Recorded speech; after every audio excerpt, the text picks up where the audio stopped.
Kiper's latest mock, he has Kenny Pickett as the second quarterback off the board, going 20th to the Steelers on Thursday night. Pickett was a Heisman finalist and threw 42 touchdowns in his senior season at Pitt. But the stat that drew the most attention this spring, right here, hand size.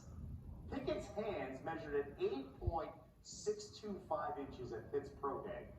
Jeff Darlington breaks down the significance of that number for the quarterback position in the NFL.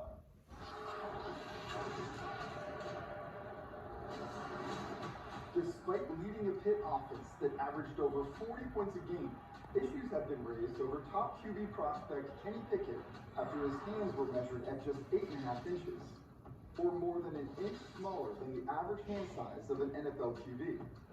In fact, when drafted, Pickett will have the smallest hands out of any QB in the league, including QB turned tight end Taysom Hill. But plenty of QBs with hand sizes below average have found success in the league, including the GOAT himself.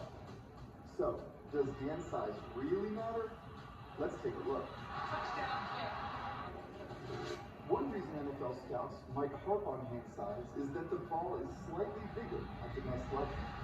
See, while both an NCAA and NFL ball weigh between 14 and 15 ounces, the NCAA ball can be 3/8 of an inch shorter in length, and at the center can be half an inch smaller in circumference.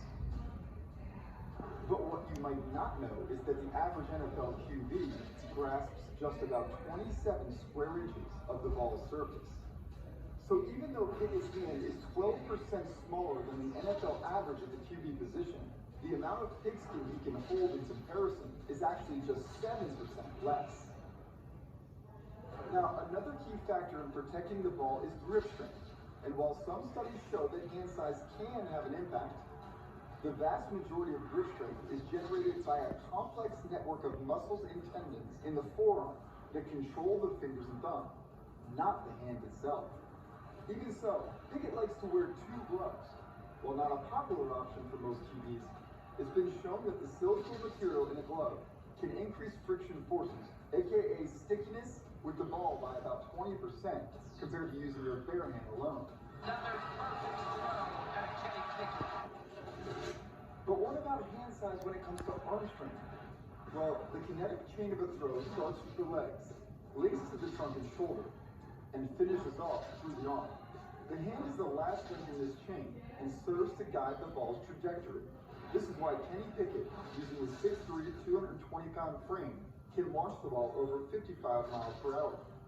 That's on par with the arm strength of Dak Prescott, whose hands are more than 2 inches wider than Pickett's. So are we concerned about Kenny Pickett? Well, if Joe Burrow's Cinderella run last season taught us anything, it's that big hands are nearly as important as big swag.